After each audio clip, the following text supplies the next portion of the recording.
pourrait égaler tes promesses pour moi. Mais quelles sont les promesses que Dieu a faites? Quand on y pense, les promesses qu'il a faites, c'est d'abord celles qu'il a faites à Abraham, à Isaac, à Jacob. Ta descendance sera aussi nombreuse que les étoiles du ciel ou que le sable sur la mer. Pourtant, dernièrement, j'ai encore découvert que certains, que ce soit dans le monde protestant ou dans le monde laïque, et plus surprenant dans le monde hébreu, dans le monde juif, déclarent que l'Exode ne s'est pas produit tel que la Bible le dit, et peut-être même qu'elle ne s'est pas produite du tout. Alors, on m'a dit d'utiliser la zapette. Voilà. Vers le bas. Merci. Il me l'a expliqué, savez-vous, mais j'ai déjà oublié. Voici d'ailleurs une citation du rabbin David Wolpe. Il est rabbin dans la synagogue Sinai Temple à Los Angeles.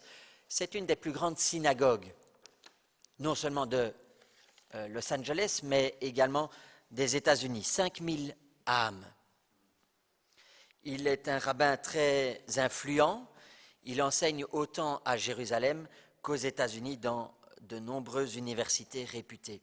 Et voici ce qu'il dit, c'est une traduction personnelle. La manière dont la Bible décrit l'Exode n'est pas la manière dont les choses se sont produites, pour autant même qu'elles se soient jamais produites.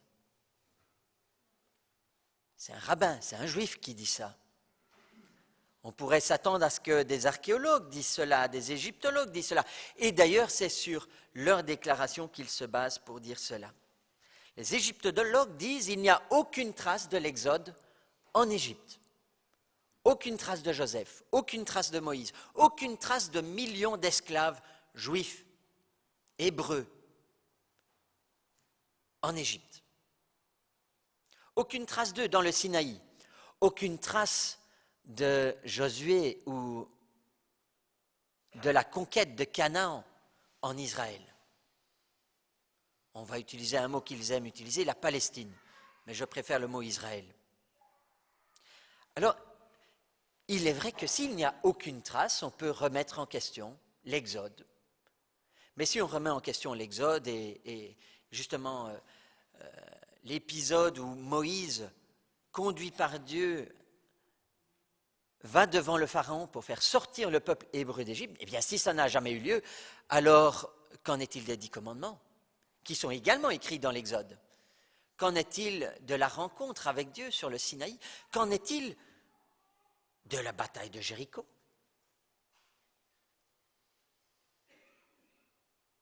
Est-ce que toutes ces choses-là ont véritablement existé ou pas? Pour expliquer son propos, le rabbin David Wolpe dit « La foi ne dépend pas des faits historiques, mais nous proclamons quelque chose de bien différent. Nous proclamons que notre foi et que la Bible est la vérité. » Alors prenons quelques passages de la Bible tout d'abord pour remettre les choses dans leur contexte. Et j'oserais même dire dans leur contexte historique, car les textes que nous allons lire, pour moi, sont historiques. Genèse au chapitre 42, tout d'abord.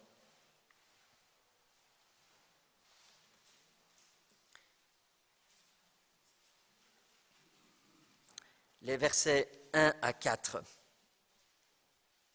Quand Jacob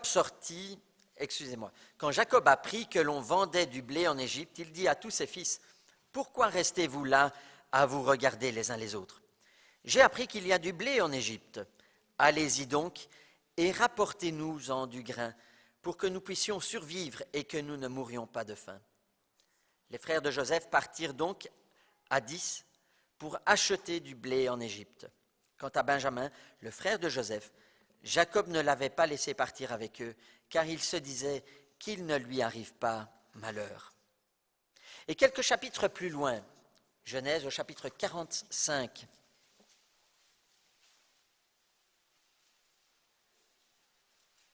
je lirai uniquement les versets 9 et 10. « Retournez donc au plus vite auprès de mon père, dit Joseph à ses frères. Et dites-lui, ton fils Joseph te fait dire ceci, Dieu m'a établi maître de toute l'Égypte. Viens auprès de moi sans tarder. Tu habiteras dans la région de Goshen pour être proche de moi, toi, tes enfants et tes petits-enfants, tes moutons, tes chèvres et tes bovins, tout ce qui t'appartient. Est-ce que ces récits sont fiction ou sont-ils réalité? Prenons maintenant l'Exode au chapitre 1. Nous avons lu deux textes qui concernent ce qui a précédé l'Exode, l'arrivée du peuple hébreu en Égypte, du temps de Joseph. Joseph qui, selon la Bible, selon Genèse 45, a été établi par le pharaon d'Égypte à une position très élevée dans une région qui se situe dans le delta du Nil, au nord de l'Égypte, le territoire de Goshen. Mais que nous dit Exode au chapitre 1? Lisons les 4 premiers versets. Voici la liste des fils d'Israël qui ont accompagné Jacob en Égypte, chacun avec sa famille: Ruben, Siméon, Lévi et Juda, Isaacar, Zabulon et Benjamin, Dan et Nephtali, Gad et Aser. Les descendants de Jacob étaient au nombre de 70 en tout, 70 pour les Belges. Joseph était déjà en Égypte à ce moment-là. Et si l'on continue le récit, on découvre que Joseph mourut en Égypte, ainsi que tous ses frères et toute leur génération étaient en Égypte. Les Israélites eurent beaucoup d'enfants, leurs descendants se multiplièrent considérablement et devinrent de plus en plus nombreux et puissants, si bien qu'ils remplirent tout le pays. Eh bien, si c'est le cas, on devrait retrouver des traces de ces nombreux Israélites, ces nombreux Hébreux dans ce delta du Nil, dans le nord de l'Égypte. Comment se fait-il alors que les égyptologues n'en retrouvent pas, que les archéologues n'en retrouvent pas? Parce que soit la Bible ment, et dans ce cas-là, on ne peut pas déclarer, comme Jésus-Christ l'a fait en Jean 17, « Ta parole est la vérité », soit les égyptologues se trompent, pour ne pas dire mentent.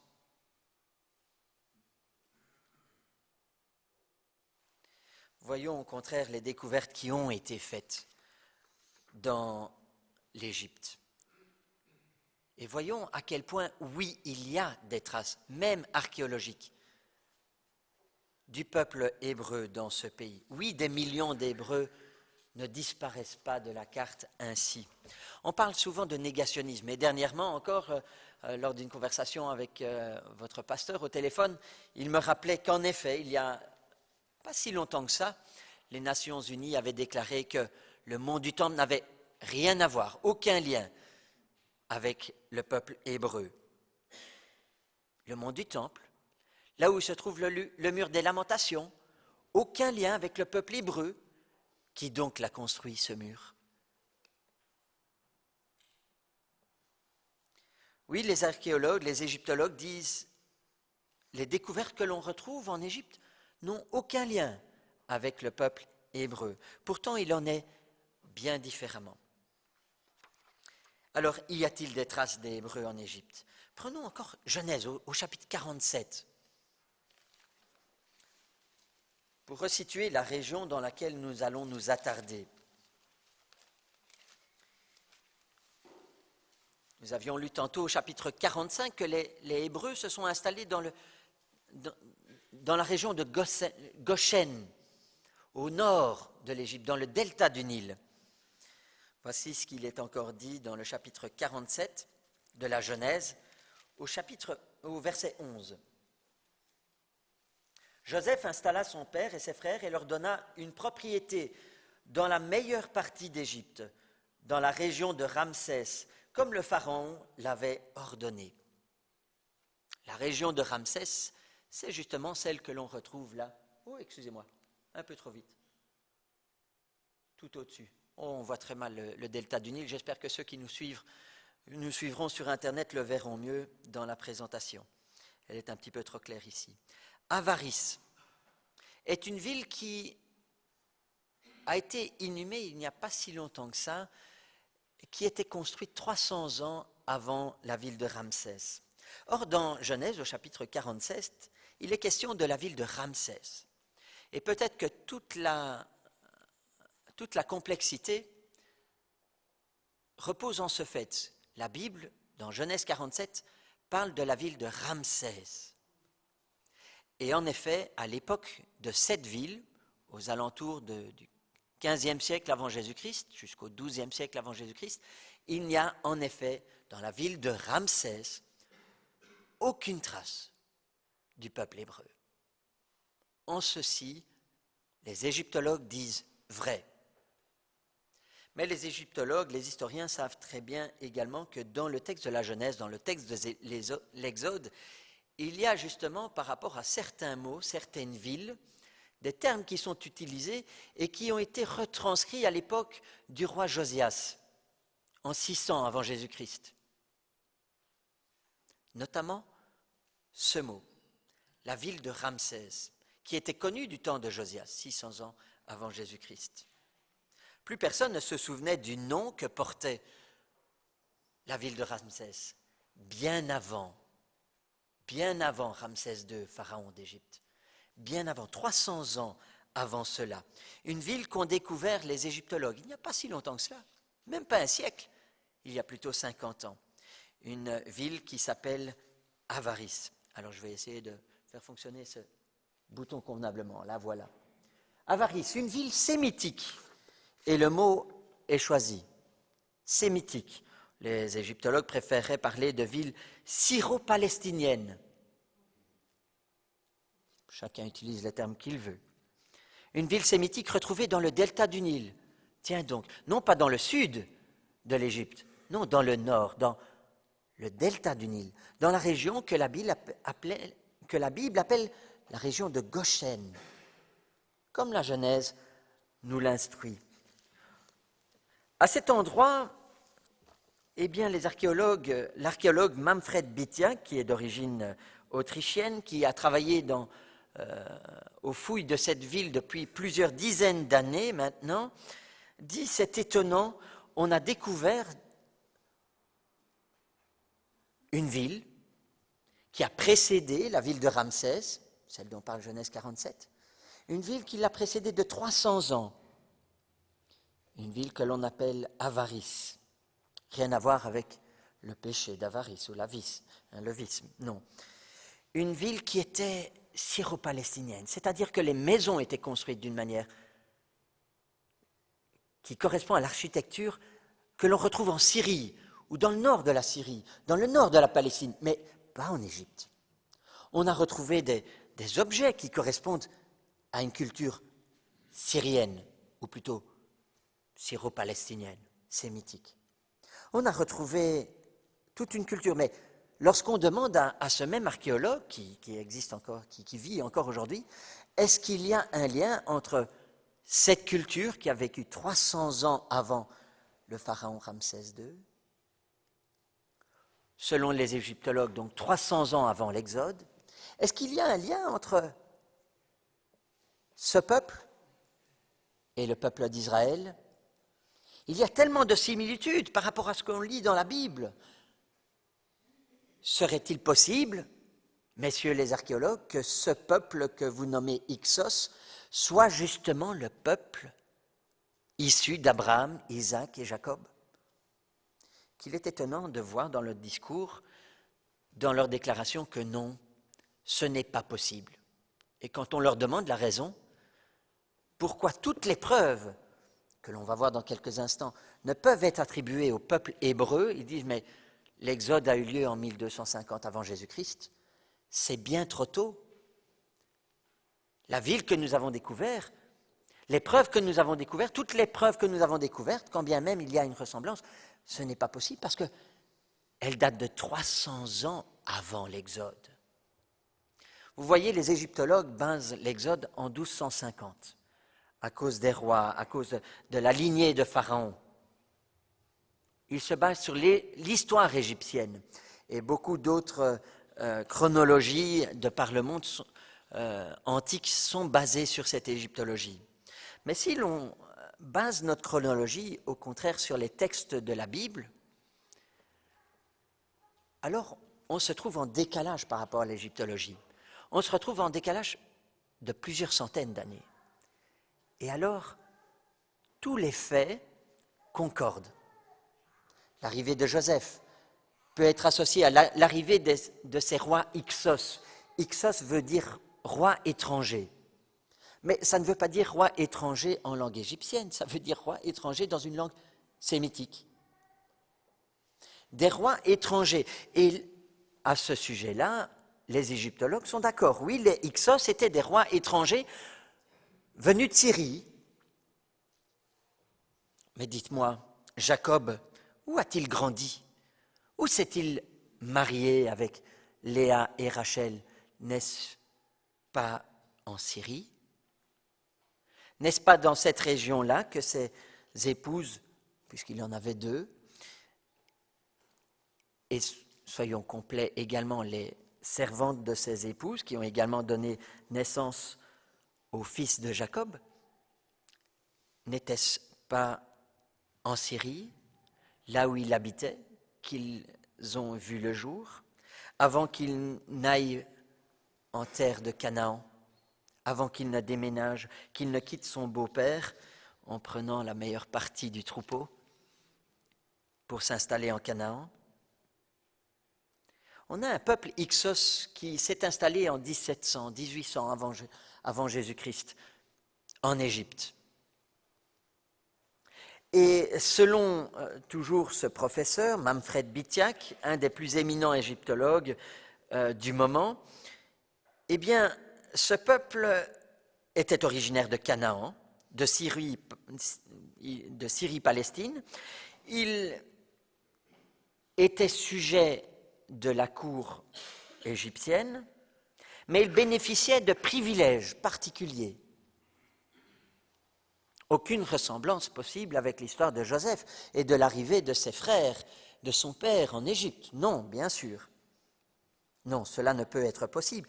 On se trompe de 300 ans, disent-ils. Et pourtant, encore tant d'autres choses nous prouvent, ne fût-ce que dans cette ville d'Avaris, qu'il y a bien eu une présence hébraïque dans cette région. Tout simplement aussi les outils trouvés sur place. Les dagues, les couteaux n'étaient pas de style égyptien, ne correspondaient pas à la culture égyptienne, mais tout simplement à une culture de bergers. Tiens, des bergers. Aucune ressemblance possible avec Jacob et ses fils et leurs nombreux troupeaux qui séjournaient en Canaan. Non, cela ne peut pas être possible puisque ils sont arrivés 300 ans plus tard, selon les égyptologues, pardon. Les Égyptiens sont morts depuis longtemps. Oui, non, aucune ressemblance possible, même lorsque l'on retrouve des tombes qui ne correspondent pas du tout à la culture et à la manière dont les Égyptiens embaumaient leurs morts. Au contraire, on retrouve des sépultures sémitiques. Sémitiques. Ça vient de Sem. N'était-il pas un des descendants de la lignée d'Adam, un des ancêtres d'Abraham, d'Isaac, de Jacob? Oui, les peuples sémitiques étaient bien là. Et même dans la manière de construire les maisons, parce que c'est surtout cela également qui a permis de savoir que, voilà, ce peuple-là, il venait de Syrie, il avait connu la Syrie, il avait séjourné en Syrie ou en Canaan, le peuple qui s'est installé dans le delta du Nil, en 1700, 1800 avant Jésus-Christ. Tout simplement parce que les maisons que ce peuple a construites étaient des maisons que l'on ne retrouve que en Syrie et nulle part ailleurs. Vous ne les retrouverez pas en Irak, vous ne les retrouverez pas en Égypte ou ailleurs, ou en Grèce. Vous ne les retrouverez qu'à deux endroits, en Syrie et dans le delta du Nil, dans l'ancienne ville d'Avaris, une ville qui a été incendiée, qui a été abandonnée du jour au lendemain. Une ville où il y a tant de vestiges qui montrent qu'il y a eu un peuple nombreux, très nombreux même. Parce que finalement, il y a tant de traces. Mais à chaque fois qu'on demande aux égyptologues, aux savants, aux historiens, est-ce possible que ce soit le peuple d'Israël, les descendants de Moïse, les descendants de Jacob? Oh non, ce n'est pas possible, savez-vous. Pourquoi? Ça s'est passé 300 ans plus tôt. De même, la prise de Canaan, quand on leur demande « Et Jéricho alors ?» Ah non, c'est pas possible. Ça ne correspond pas. Ils sont arrivés 300 ans après sa destruction. La ville de Jéricho était déjà détruite lorsque les Israélites ont quitté l'Égypte en 1250. Je suis d'accord. Oui. Oui, c'est vrai. Mais je suis aussi d'accord de dire les Hébreux en 1250 étaient déjà partis depuis plus de 300 ans de l'Égypte. Ils avaient déjà quitté l'Égypte. C'est eux qui ont détruit la ville de Jéricho en 1500 avant Jésus-Christ. Mais c'est sûr que si l'on décale toute l'histoire, alors de 300 ans, tout de même, ce n'est pas rien. Alors plus rien ne concorde. Et là où les égyptologues et les historiens, certains, pas tous, mais une majorité malheureusement, disent non, ce n'est pas possible, il n'y a aucune trace, eh bien lorsqu'on le décale, toutes ces preuves, ou tout simplement lorsqu'on décale la date de l'Exode, pour ne pas trop se compliquer la vie, si l'on admet que l'Exode n'a pas eu lieu en 1250, mais qu'elle ait pu avoir lieu 300 ans avant, alors tout concorde. L'arrivée de Joseph, l'arrivée d'un peuple sémitique nombreux, qui avait des troupeaux de moutons, qui avait des ânes, alors ça concorde. Une période de paix de 200 ans, telle que l'a connue le peuple hébreu, même après la mort de Joseph, cela concorde. Et puis une période d'esclavage, cela concorde. Et puis une disparition du peuple hébreu de l'Égypte, une exode, oui, une exode, tout simplement. Oui, cela concorde. Avec une chute de l'Empire égyptien, d'une dynastie égyptienne. Oui, cela concorde, tout concorde. Mais pour cela, il faut avoir aussi l'honnêteté en tant qu'égyptologue, en tant qu'historien, de pouvoir remettre les choses en question. Il est étonnant que l'égyptologie est une science. Or, la science, c'est justement un des principes scientifiques, c'est de pouvoir remettre les choses en question. Mais quand il est question de remettre la date de l'Exode en question, et de penser même à la possibilité qu'elle n'ait pas eu lieu en 1250, alors, ah non, ce n'est pas possible. Pourquoi? Parce qu'un des éminents égyptologues a fixé les dates et que depuis, on n'y touche plus. C'est un peu faible comme argument, qu'une ou deux personnes aient fixé les dates finalement. Et du coup, toutes les preuves ne concordent plus. Si bien que les historiens disent, même des historiens ou des égyptologues hébreux, c'est peut-être ça le plus choquant, en viennent à dire non, le peuple hébreu n'a jamais séjourné en Égypte. Le peuple hébreu n'a jamais traversé le Sinaï. Le peuple hébreu n'a jamais conquis Canaan tel que la Bible décrit dans le livre de Josué. Mais alors que faire de toute la Bible si c'est le cas? S'ils disent vrai, alors, quelle est la valeur de la Bible? La Bible dit « Ta parole est la vérité. Sanctifie-les par la vérité. Ta parole est la vérité. » Peut-on lire en Jean au chapitre 17, verset 17. Vous vous souvenez de cette maison que je vous ai montrée? Elle a bien évolué. Ils ont retrouvé des traces de ce bâtiment, typiquement sémitique. Mais ce qui est étonnant, c'est que les égyptologues aiment étudier les différentes strates, les différentes couches de la terre. C'est ainsi qu'ils arrivent à remonter le temps.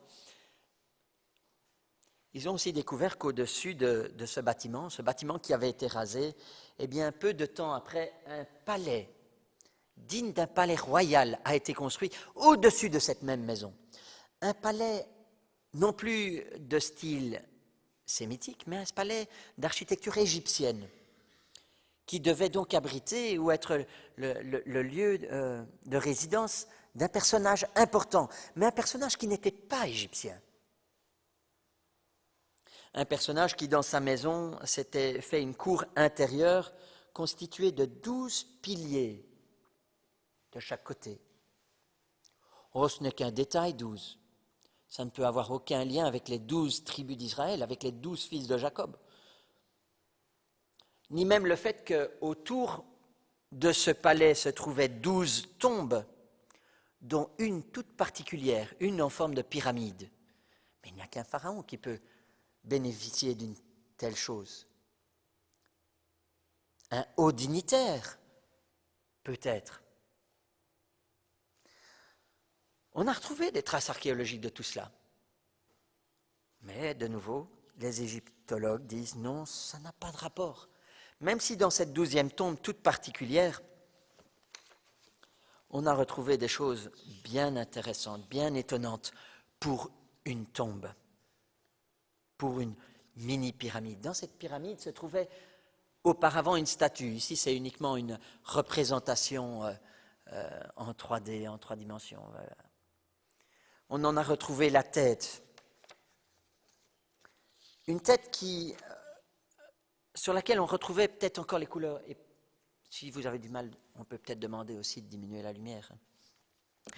Et c'est étonnant que, en fait, la coiffure de cette tête était typiquement sémitique. Donc cette tombe toute particulière en forme de pyramide a été construite pour quelqu'un qui n'était pas égyptien, mais qui au contraire était d'origine syro-palestinienne. Vous connaissez le refrain maintenant. Mais bien sûr, aucune ressemblance possible avec Joseph, un des 12 fils de Jacob. Non.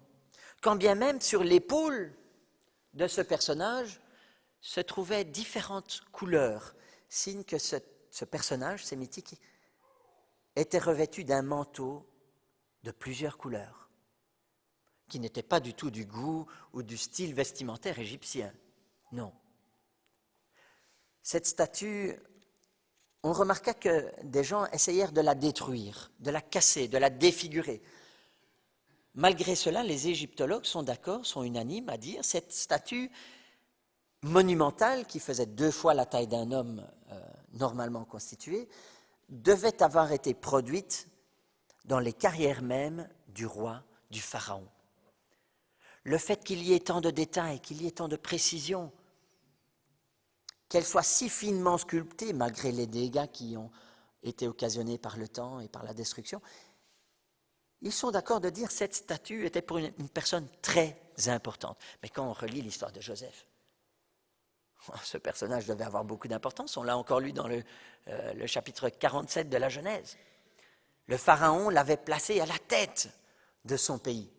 Il lui avait accordé la plus belle partie de son pays, le delta du Nil, la partie la plus fertile, pour le remercier de quelque chose certainement d'énorme, de très important.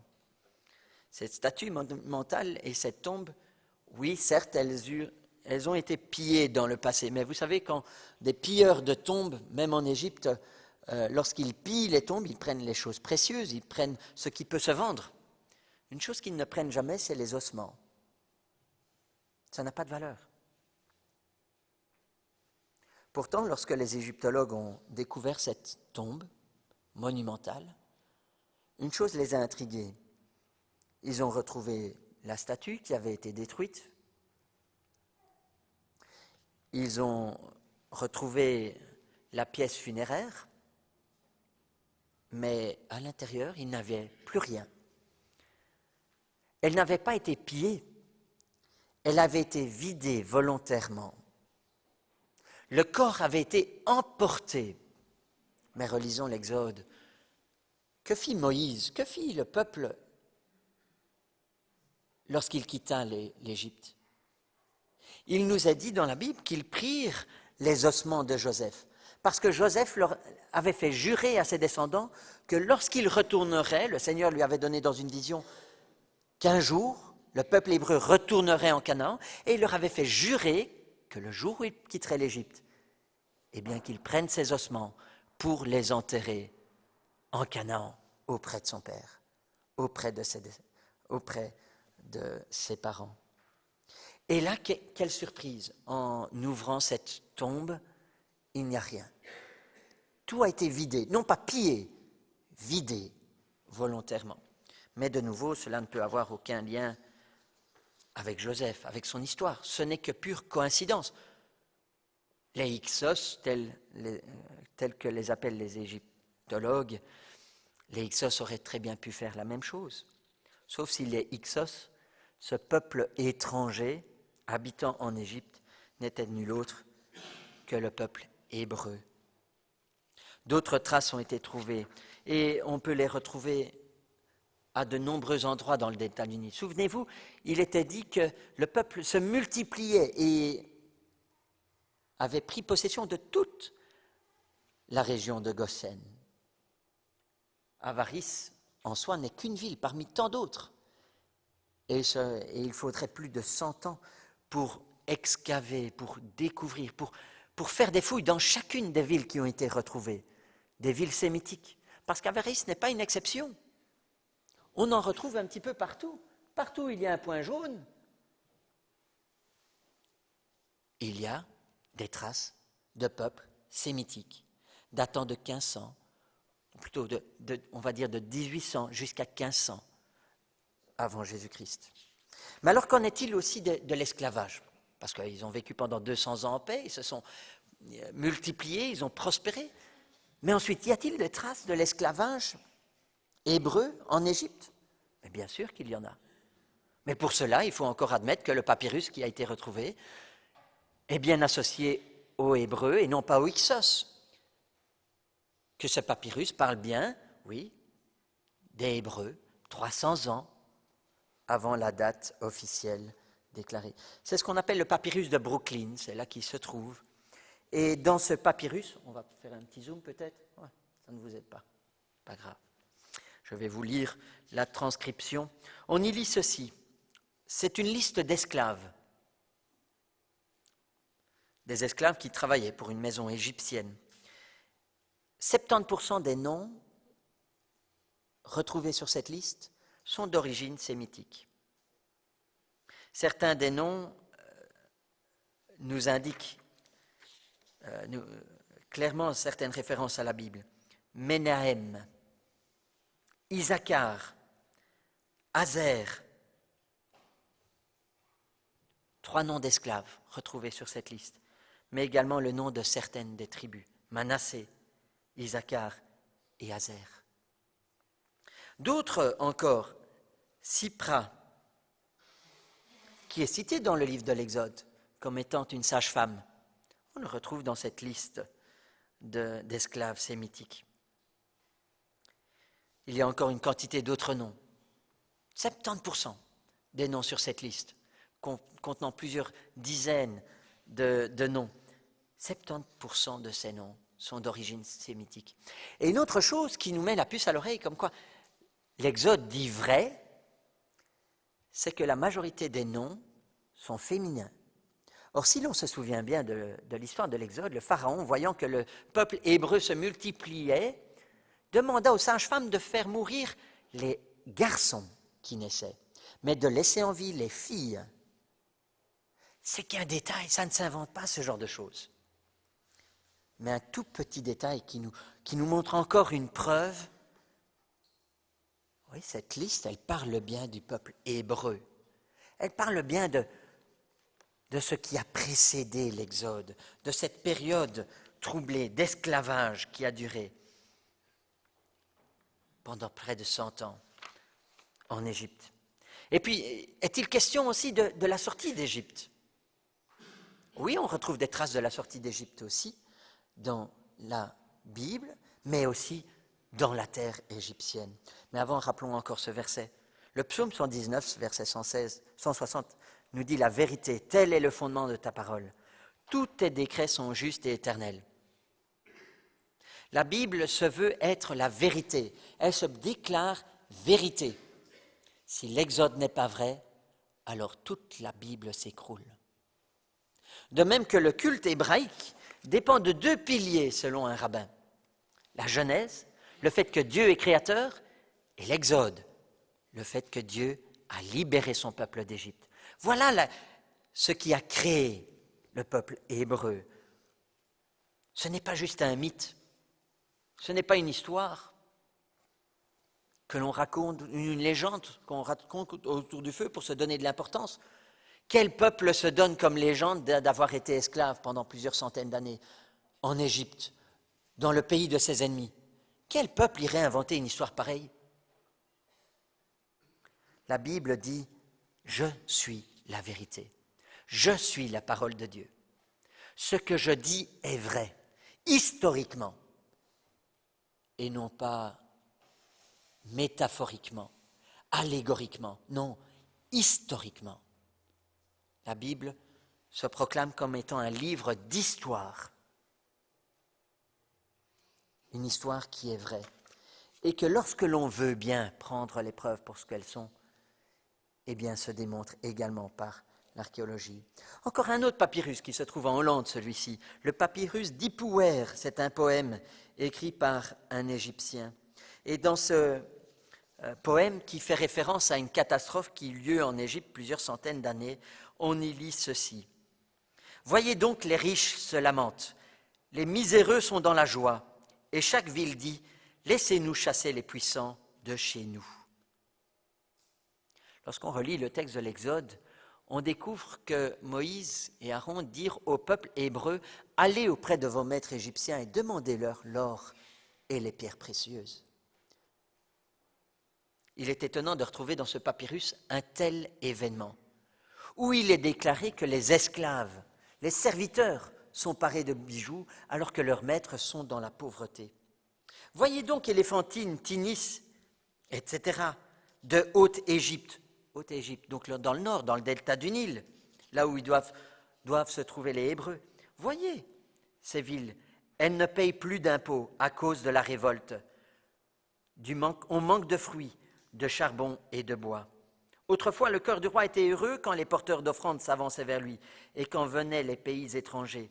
C'était notre empire, c'était notre prospérité. Qu'allons-nous faire à ce propos? Tout est tombé en ruine, dit ce papyrus égyptien. Voyez donc, les grands ont faim et souffrent, mais les serviteurs sont servis. C'est étonnant quand même. Mais lorsque l'on demande au conservateur du musée où se trouve ce papyrus, lorsqu'on lui demande « Est-ce que ce papyrus pourrait parler de l'esclavage du peuple hébreu en Égypte ?» Il dit « Non, ça me paraît douteux, ça me paraît peu probable. » Pourquoi? L'Exode a eu lieu en 1250 avant Jésus-Christ et le papyrus, lui, parle de faits qui ont eu lieu en 1500 avant Jésus-Christ. On se retrouve à chaque fois confronté au même argument, la datation de l'Exode. Pourtant, des preuves du châtiment divin, des 10 plaies, on en retrouve aussi 300 ans avant l'Exode de 1250. Non, on en retrouve. Les Égyptiens avaient une méthode bien particulière pour embaumer les corps et les enterrer, les ensevelir. Mais ce que l'on remarque, c'est qu'à la période de révolte, justement, dont fait part le papyrus d'Ipouwer, eh bien, à cette même période, à la période où on devrait situer justement la sortie d'Égypte, eh bien, on retrouve des traces de fosses communes où femmes, enfants ont été jetés là à cause des plaies, à cause du jugement, à cause de la lèpre, à cause du décès des premiers-nés chez les Égyptiens. On retrouve cela dans la terre d'Égypte. On en retrouve des traces. Et qu'en est-il alors du Sinaï? Les 40 ans passés dans le désert, pourrait-on y retrouver des traces? Les égyptologues, les historiens disent, les archéologues disent, il n'y en a plus. Un autre rabbin fait remarquer qu'en 1973, alors qu'il y avait la guerre, certains l'appelleront la guerre du Ramadan, d'autres l'appelleront la guerre du Kippour, ou encore d'autres noms pour cette guerre qui a opposé la Syrie, l'Égypte et Israël, eh bien un véhicule a été perdu, oublié, dans ce désert du Sinaï où s'est déroulée cette guerre. Il a été retrouvé 40 ans plus tard, sous 16 mètres de sable. Les preuves, elles peuvent être retrouvées, mais si on a déjà du mal à retrouver un véhicule perdu en 1973, imaginez tout le mal qu'on pourrait se donner pour retrouver les traces de 40 années dans le désert du peuple hébreu. Les preuves, elles sont certainement là, quelque part, enfouies. Tout comme pendant de nombreuses années, il disait, il n'y a pas de traces en Égypte, il n'y a pas de traces en Israël. de l'arrivée des Hébreux, de l'arrivée de Josué, de ces millions de Juifs. À la limite, une petite tribu de quelques dizaines de milliers, peut-être. Un jour, peut-être, un archéologue nous apportera la trace. Mais nous l'avons déjà d'entre nos mains. Nous avons la Bible qui dit la vérité. Et plus les découvertes se multiplient, et plus l'évidence saute aux yeux. Alors peut-être que pour nous chrétiens, c'était une évidence. Mais face au libéralisme protestant, face même au libéralisme juif, parce que les juifs ne sont pas épargnés non plus par cette pensée, il est bon de rappeler que oui, il y a des preuves. La Bible dit vrai. Je peux mettre ma foi en elle comme étant la vérité. Non pas une foi relative, comme celle du rabbin Wolpe à Los Angeles. Non, une foi véritable. Dieu a véritablement fait ces choses-là. Et quand on y pense alors, on se dit, mais waouh, Dieu a vraiment fait cela. Il a vraiment conduit Joseph en Égypte. Il a vraiment libéré son peuple. Il l'a vraiment conduit hors d'Égypte. Comment il l'a fait? On n'a pas toutes les réponses. Mais il l'a fait. On en a des preuves. La foi alors devient plus que juste des pages. Elle devient des objets concrets qu'on peut tenir en main, que l'on peut saisir. Et alors Dieu est infiniment plus proche, soudainement. On peut dire Dieu était là. Et il a fait ce qu'il a dit. C'est la vérité. Ta parole est la vérité. Comme Christ le dit à ses disciples, sanctifie-les par la vérité. Ta parole est la vérité. Ayons confiance que le livre que nous avons entre nos mains est la vérité. Et lorsque nous lisons des magazines tels que Science et Vie ou d'autres publications, n'oublions pas que c'est la Bible qui doit être notre référence et non pas l'inverse. Je rappellerai encore ce passage. Oui, des preuves de la conquête de Jéricho, il y en a également, mais le temps nous manque pour en parler, ça sera peut-être pour une prochaine fois. Mais rappelons encore ce verset de Romains au chapitre 1, verset 25. Paul l'attribuait aux philosophes de l'époque. On pourrait l'attribuer aujourd'hui aux mêmes philosophes, aux mêmes scientifiques, aux mêmes historiens qui détournent la vérité au profit du mensonge. Paul disait déjà de son temps, oui, ils ont délibérément échangé la vérité concernant Dieu contre le mensonge. Ils ont adoré la créature et lui ont rendu un culte au lieu du Créateur, lui qui est béni éternellement. Encore aujourd'hui, il faut se battre contre le négationnisme. Un négationnisme qui a pris un nouveau visage, celui de l'ONU, celui des archéologues qui disent non, toutes ces preuves-là, c'est mythique. Syro-palestinienne, pas hébreuse. Nous devons être aussi une voix qui ose dire la vérité et qui ose proclamer ce que la Bible dit est la vérité. Vous vous trompez, ou encore, comme le dira Paul, vous vous plaisez dans le mensonge au détriment de la vérité. Ils ont échangé la vérité contre le mensonge. Ne soyons pas comme cela dans ce monde aujourd'hui. On voit que beaucoup de choses sont appelées vérité. Et comme le dit la Bible, dans la fin des temps, le mal sera appelé bien et le bien sera appelé mal. De la même, la vérité sera appelée mensonge et le mensonge vérité. Alors comme le disait le pasteur Rubinon il y a quelques instants, prions pour notre pays, prions pour nos autorités, prions pour notre monde qui sombre de plus en plus dans le mensonge et qui appelle le mal vérité, le mal bien. Et préservons-nous de ce mal. Éternel notre Dieu, comme il est bon de revoir et de savoir que oui, quand bien même nous n'en doutions pas, ou un petit peu tout de même, tu es le Dieu véritable. Tu es l'unique. Tu es le Dieu d'Abraham, Isaac et Jacob. Tu es le Dieu qui a fait sortir Israël de l'esclavage en Égypte. Tu es le Dieu qui a établi David comme roi sur ce pays. Tu es le Dieu qui a dit ta descendance sera éternelle. et qui a accompli ses promesses par Jésus-Christ, notre Seigneur et Sauveur, lui le descendant de David. Tu es celui qui a donné ton salut aux Hébreux, premièrement, et à nous, en second. Tu es celui qui nous a donné ta grâce, tu es celui qui nous a donné la foi, tu es celui qui nous a donné ton Esprit Saint, et tu es celui qui nous a donné la parole de vérité. Merci, Éternel notre Dieu, parce que nous pouvons la lire librement et mettre notre confiance complète en elle. À toi soit toute la gloire. Amen.